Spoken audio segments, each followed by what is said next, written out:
Sir আপনার shopping এর budget কত? মানে কি আমার শপিং এর বাজেট দিয়ে আপনি কি করবেন? না মানে স্যার শুনি আর কি যে আপনার বাজেট কত।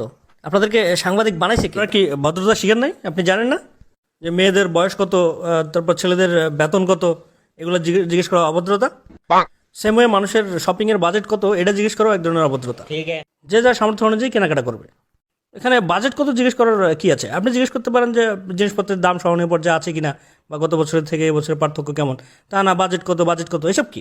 মানে হাতে একটা মাইক্রোফোন আর একটা ক্যামেরা নিয়ে গেলে সাংবাদিক হওয়া যায় না। ন্যূনতম কাণ্ডজ্ঞান থাকা উচিত মানুষের। সরেন মিয়া সামান থেকে। স্যার আমি বুঝতে পারছি আপনি কি বলতে চাচ্ছেন, বাট আপনার বাজেটটা